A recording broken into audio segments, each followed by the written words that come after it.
orang lain apa? Senang, kok tahu melihat istrinya senang. Nah, itu kasus orang merantau dan yang tidak merantau supaya gak tersinggung. Saya memang sengaja mau memberi kajian yang ringan tapi bermakna, karena agama ini sebetulnya dimulai hal-hal yang ringan.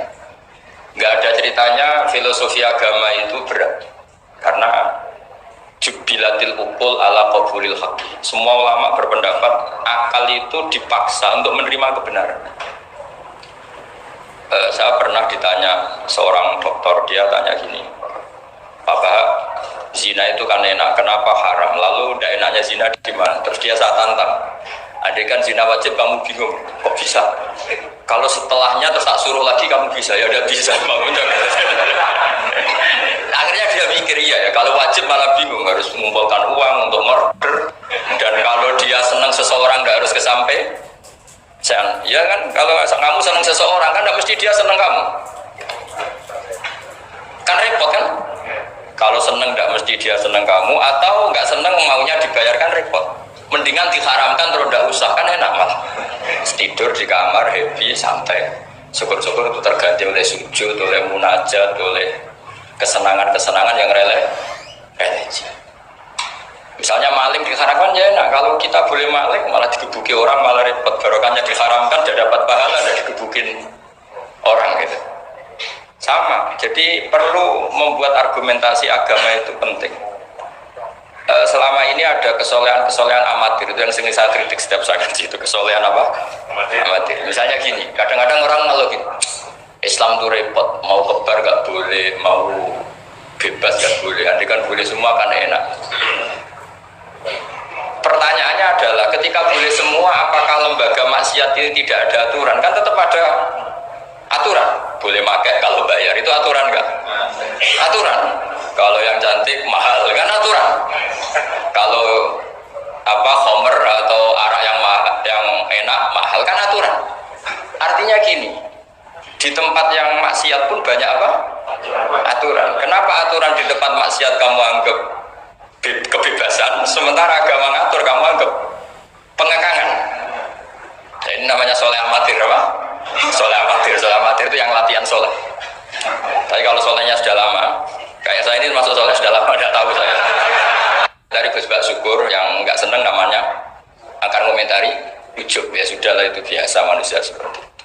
Seperti sama merengut, yang senang akan bilang pemikir serius, yang nggak seneng mau kok merengut orang ita itu ya gitu, yang seneng bilang wah itu sibuk ngalor ngidul gitu, yang nggak seneng kan bilang wah ita itu. Jadi itu kan nggak usah dipikir lah, komentar orang itu nggak usah dipikir.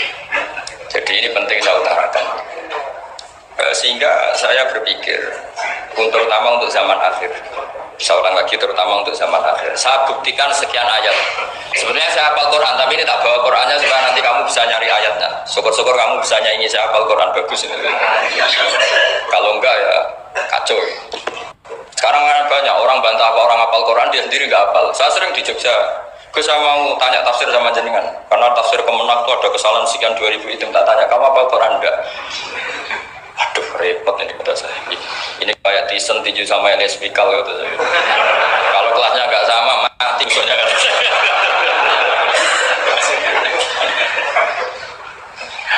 Karena bukan karena ini keangkuhan, tapi proporsional apa?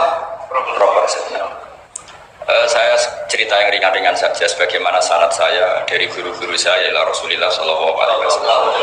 Agama itu dimulai dari kesenangan, happy, farah kalau dalam bahasa Arab al-farah. Ayatnya jelas, kul bi fadlillah wa bi rahmati fa bidzalika falyafrahu. Ingat Muhammad dengan fadl Allah, anugerah Allah dan rahmatnya, kemudian dengan itu kamu harus senang. Sehingga dengan senang kepada Allah dan Rasul itu nikmatnya Masya Allah. Andai kan senang itu bisa ditakar, orang yang sedang tahajud menangisi dosanya plus menangisi nasibnya kalau di perantauan ini.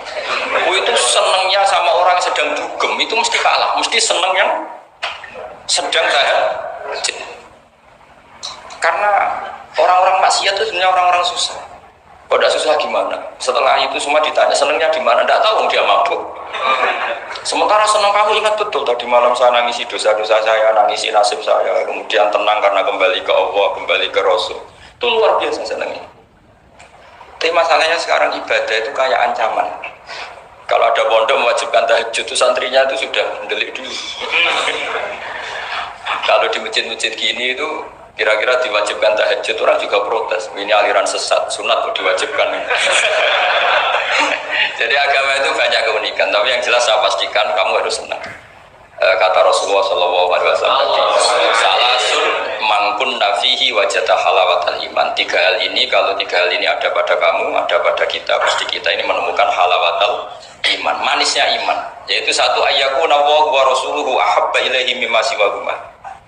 Bahwa Allah dan Rasul itu lebih Anda cintai ketimbang yang lain. Mencintai Allah itu nikmatnya, Masya Allah. Caranya gimana supaya kita istiqomah ibadah? Anggap hidup kamu itu sehari. Saya ini di Jawa, kalau besar, tapi punya uang 200.000 itu mirip banyak sekali. Bukan banyak, banyak sekali. Karena saya ngitung hidup itu per hari. Karena aturannya orang soleh, sama tak ijazahi, pasti kamu gak mau. Karena kamu pecinta won. Pasti tidak mau. Syarat-syaratnya orang soleh itu harus nganggap hidup itu hanya sehari. Hanya apa? Wa'amal li akhiratika ka'annaka tamutu ghadan. Beramallah untuk akhiratmu seakan-akan besok mati. Coba kamu yang di perantauan, bayangkan maksiat sampai 60 tahun ke depan kan berat. Sampai seminggu saja kira-kira berat kan. Tapi kalau bayangkan saya tidak akan maksiat semalam ini karena besok saya mati, sukses. Besok berpikir gitu lagi, saya tidak akan maksiat kan hanya sehari. Ternyata besok hidup lagi. Berpikir gitu lagi, tahu-tahu mati betulan setelah 60 tahun. Jadi itu apa ya, satu konsep dari Rasulullah supaya orang itu meninggalkan maksiat itu ringan karena bayangannya hidup banyak. Coba yang ahli maksiat itu diberitahu besok kamu mati, kira-kira malamnya maksiat enggak? Kamu maksiat itu karena bayangkan hidup masih lama. Makanya kata Quran, wahai orang-orang yang beriman, alam ya'ni lil ladzina amanu an takhsha qulubuhum li dzikrillah wa ma nazala minal haq. Orang-orang iman itu sudah saatnya khusyuk. Kamu jangan seperti orang-orang dulu. Orang-orang dulu fatola alaihimul amadu faqasat qulubuhum. Orang itu menjadi wangkot, menjadi keras hatinya karena merasa hidupnya itu panjang.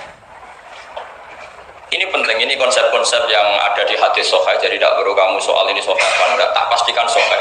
Saya ini baca hadis lama sekali. Jadi yang nyoal harus imbang. Kalau enggak kayak Tyson dengan Elias Pikal. Supaya clear, supaya jelas. Saya sering ketemu para pemikir di Jogja dan berkali-kali saya bilang harusnya diskusi itu imbang. Ini bukan karena keangkuhan, tapi karena proporsional.